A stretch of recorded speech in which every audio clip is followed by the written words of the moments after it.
आज का बहुत ही शानदार कार्यक्रम है। थीम तो लोकतंत्र और मीडिया उस पर है और अभी आदरणीय गुलाब जी ने जो हमें मार्गदर्शन दिया है उस पर भी कुछ चर्चा करूंगा। आज के प्रोग्राम में हमें मंच पर आसीन होकर के जो ऊर्जा दे रहे हैं, ऐसे हमारे परम श्रद्धेय आदरणीय गुलाब कोठारी जी, पत्रिका समूह के माननीय एडिटर इन चीफ, हमारे इंदौर के निवासी और एक समाज सेवी हमारे विनोद जी अग्रवाल साहब, ये बताया गया कि कोयले के व्यापारी हैं लेकिन बहुत शानदार व्यापारी है, वक्तव्य बहुत शानदार है। इन्होंने अपना वक्तव्य भी शानदार दिया, जोरदार ताली इनके लिए भी आप बजा सकते हो। और हमारे vice chancellor Barkatullah university Bhopal के हमारे डॉक्टर सुरेश कुमार जैन साहब, इन्होंने गागर में सागर भरा, तो गागर में सागर भरने वालों के लिए भी थोड़ी तालियां बजा दीजिए भाई। अब मैं थोड़ा लंबा बोलना है या थोड़ा कम बोलना है? आप देखो उधर जो मोबाइल देख रहे हैं वो उनको पूछ रहा हूँ, लास्ट में जो मोबाइल देख रहे हैं, मुझे कितना बोलना है? 15 मिनट 20 मिनट कितना बोलना है? हाँ, वो जो लास्ट में बैठी है ना लड़की, वो बात भी कर रही, देखो अभी भी कर रही है। कितना बोलना है मुझे? 15 मिनट बोलना है, 20 मिनट बोलना है? अभी मुझे सुनना है आपको, मुझे सुनना, मुझे, हाँ आपको सुनना है। आप सब सुनोगे मुझे क्या? 15-20 मिनट तो सुनोगे? ठीक है। मैं माननीय गुलाब जी ने जो विषय रखा उसको थोड़ा आगे बढ़ाता हूँ, फिर ये लोकतंत्र और उसी में आ जाएगा मीडिया। हमारे सबके पास शरीर है या नहीं? अभी बताओ, है। इस शरीर में 5 ज्ञानेंद्रियां हैं। हमारे महापुरुषों ने उनको ज्ञानेंद्रियां क्यों कहा? क्योंकि इससे हमें ज्ञान मिलता है। जैसे आंख ने देखा, किसी ने बताया ये नीम का पेड़ है, तो ये नीम का पेड़ है, ये माँ ने बताया, पिता ने बताया, गुरु ने बताया, दोस्त ने बताया, हमारी आंखों ने उसको ग्रहण किया, हमने भी किसी को बताया, छोटे बच्चों को, ये नीम का पेड़ है। तो ये जो ज्ञान हमें इस शरीर में जो इंद्रियां हमारी है जो देती है, इसलिए उसको हमने ज्ञानेंद्रिय कहा। किसी घर में हलवा बन रहा है तो वो आंख से नहीं दिखा होगा, लेकिन इससे पता चल गया। क्या गुजर देर पता चलता है क्या हलवा बन रहा है क्या? इससे पता चल गया। तो हमने कहा कि ये भी हमारी ज्ञानेंद्रियां हैं। संगीत कहीं अच्छा सुन रहा है तो कान से पता चल गया, तो ये तो हुई हमारी ज्ञानेंद्रियां। फिर हमारे पास 5 कर्मेंद्रियां हैं। वो कर्मेंद्रियां क्या करती है साहब? वो भी काम करती है, इसलिए इसका नाम कर्मेंद्रियां है। अब कोई बाल्टी है बाथरूम में, आंख ने देख तो ली और समझ में आ गई बाल्टी है, भरी हुई है, लेकिन उठाना होता तो आंख से उठेगी क्या भाई? हाथ से उठेगी। इसलिए उसको हमने, हमारे पुरखों ने उसको कर्मेंद्रियां कहा। लेकिन दोनों कनेक्टेड है। अगर पांव में कांटा चुभा तो आंख तुरंत देखेगी। यूनिटी है यहाँ, ध्यान रखना, या यूनिटी है। कर्मेंद्रिया और ज्ञानेंद्रिया में यूनिटी है। इसके साथ जब अंदर घुसते हैं हम इनके इंद्रियों के माध्यम से ही, तो हमें एक पता चलता है, एक मन भी है। तो एक तो शरीर हुआ जिसको गुलाब जी ने नाम दिया बॉडी, जो फिजिकल बॉडी भी कह सकते हो। इसके अंदर एक और बॉडी है जिसको हम एस्ट्रल बॉडी भी कहते हैं। फिजिकल बॉडी तो हमारी दिखती है, ज्ञान इंद्रियां कर्मेंद्रियां दिख रही है, लेकिन एस्ट्रल बॉडी हमें नहीं दिखती, जिसको हमारे शास्त्रों में, हमारे लोगों ने, हमारे महापुरुषों ने सूक्ष्म शरीर कहा है। तो बॉडी भी 2 पार्ट में। अब बॉडी, फिर आप आ जाओ माइंड भी 2 पार्ट में। एक फिजिकल माइंड है जो हमारे इंद्रियों के साथ जुड़ता है, संवेदनाएं प्रकट करता है, प्रेम प्रकट करता है, अवसाद। नहीं, मैं आपको ही कह रहा हूं, ये मन इधर, हाँ इधर मन जुड़ना पड़ेगा। ये दोनों, ये इनका मन जुड़ गया। देखिए, आप देखिए, आपका इधर मेरी तरफ जुड़ा है। अभी बताओ, आपके अंदर जो मन है उसको 2 पार्ट में मानिए। एक है फिजिकल माइंड और एक है सबकॉन्शियस माइंड। जो भी आप कर्म करते हो वो स्टोर होते हैं, वो सबकॉन्शियस माइंड है। तो फिजिकल माइंड है वो आपके ज्ञानेंद्रियां, कर्मेंद्रियां, बुद्धि, इसके साथ जुड़ा रहता है। हम क्या हैं यही हम नहीं जानते थे। तो बॉडी, माइंड, फिर इंटेलेक्ट। अब इंटेलेक्ट का काम क्या है? सही निर्णय करना। आज यहाँ वर्कशॉप हो रही है लोकतंत्र और मीडिया पे। आपके शरीर ने निर्णय किया क्या कि यहां जाना है? इंटरकनेक्टेड है, लेकिन आपकी बुद्धि ने निर्णय किया कि ऐसी वर्कशॉप में जहां गुलाब जी जैसे भाई साहब आ रहे हैं, कोई बड़ी एक गान की बात कहेंगे, इसलिए जाना चाहिए। इसलिए आपकी बुद्धि के लिए भी जोरदार ताली बजा दीजिए भाई। इतने थोड़े लोग हो आप भोपाल में, लेकिन आपकी बुद्धि ने निर्णय किया कि गुलाब जी भाई साहब को तो सुनने जाना। तो वो बुद्धि जिसका जिक्र कर रहे थे। फिर आ गई सॉल। अब ये बॉडी, माइंड, इंटेलेक्ट और सॉल, ये सबके पास है। जितने भी ह्यूमन बीइंग हैं, 8 अरब लोग हैं इस संसार में, 8 अरब, सबके पास है। लेकिन कभी कभी क्या होता है, ये जो आत्मा है ये लाइट तो फेंकती है थ्रू इंटेलेक्ट, माइंड और शरीर भी महसूस करता है, लेकिन कभी कभी इस आत्मा के आगे राख आ जाती है। राख समझ तो अंग्रेजी में जिसको ऐश बोलते हैं, ऐश। जब वो ऐश आ जाती है, और कभी कभी ऐश की परत बड़ी बढ़ जाती है, कभी कभी छोटी रहती है, लेकिन इस ऐश को हटाने के लिए वो गुलाब कोठारी जैसे मनीषी आते हैं। तब हमारी ऐश जब हटती है तो हमें प्रकाश होता है अंदर, हम इंट्रोस्पेक्शन करते हैं, नो योर सेल्फ की बात करते हैं। ये तो कौन करता है जी? किसको फुर्सत है नो योर सेल्फ की बात करने की? ये परम श्रद्धेय आदरणीय गुलाब जी ही कर रहे हैं भाई साहब। इनके लिए जोरदार ताली बजनी चाहिए। ये तो इनका एक सब्जेक्ट हुआ। अब इन्होंने एक नया ज्ञान हमें दिया, पहले 1-2 जगह और भी दिया। हम तो ये पढ़ते ही आए हैं। वैसे संविधान में 3 ही अंग है, कार्यपालिका, विधायिका और न्यायपालिका, लेकिन सुनते आए हैं कि चौथा अंग मीडिया है।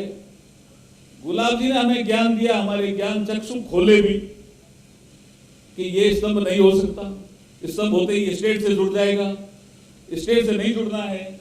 तो क्या है? तो इन्होंने कहा ये मीडिया जो है ये सेतु का काम करता है, ब्रिज है। ब्रिज क्या करता है?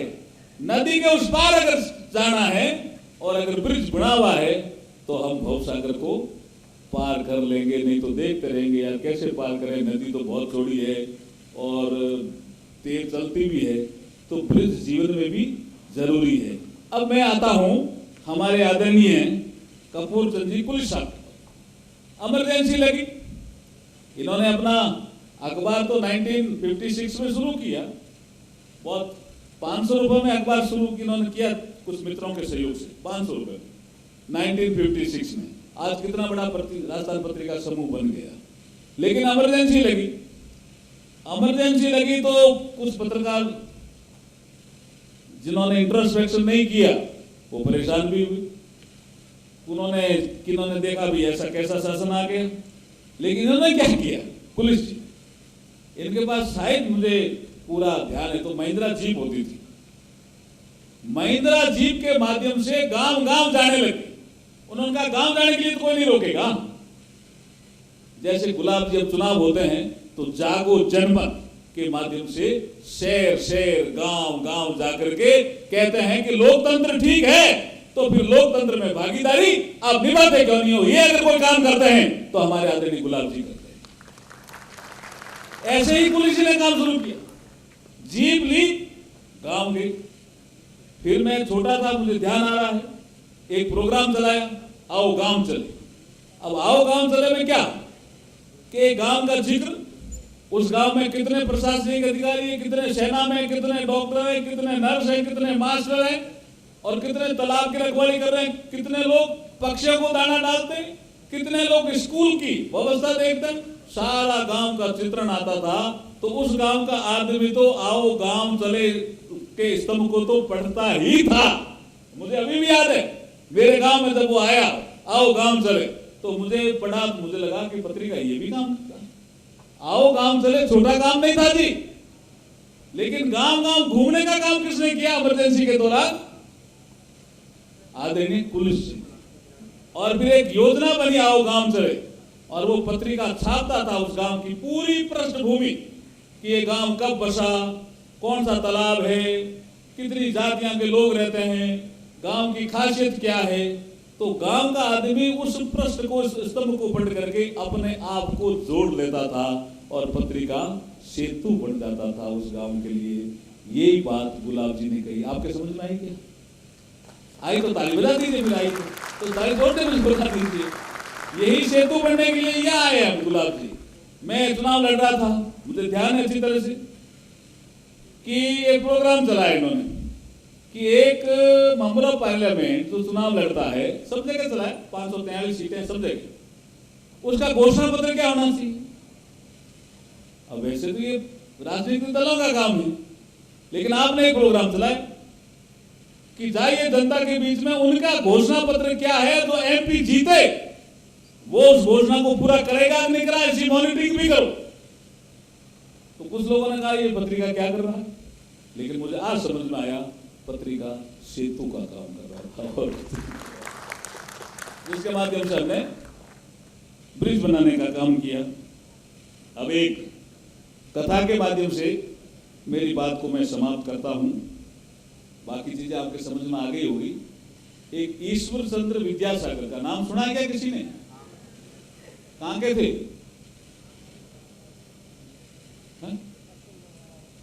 बंगाल, हाँ बिल्कुल ठीक है।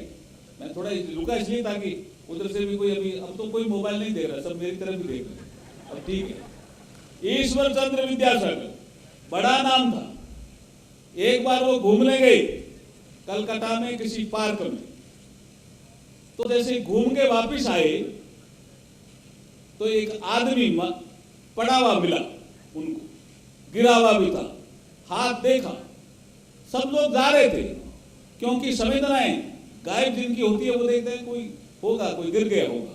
लेकिन जो संवेदनशील व्यक्ति होता है, जिसका मन जागृत होता है, तो ईश्वर चंद्र विद्यासागर रुके, रुक करके उनको देखा तो लगा बुखार है, श्वास को देखा तो पता चला चल रही है, तो उनको लगा जीवित है। उन्होंने उठाया, उनके पास जो साधन था उससे वो ले आए अपने घर पे, कलकत्ता में अपने घर पे ले आए। 3 दिन तक उसको होश नहीं आया। एक आयुर्वेद के डॉक्टर को बुलाया, उससे उसका इलाज करवाया, होश आ गया। वो ऐसी कोई वर्कशॉप में कलकत्ता में गए हुए थे, जब होश आया तब तो उनके घर में जब होश आया तो पूछा तुम कौन हो, तो उसने अपना परिचय दिया कि मैं कलकत्ता में उस बस्ती में रहता हूं।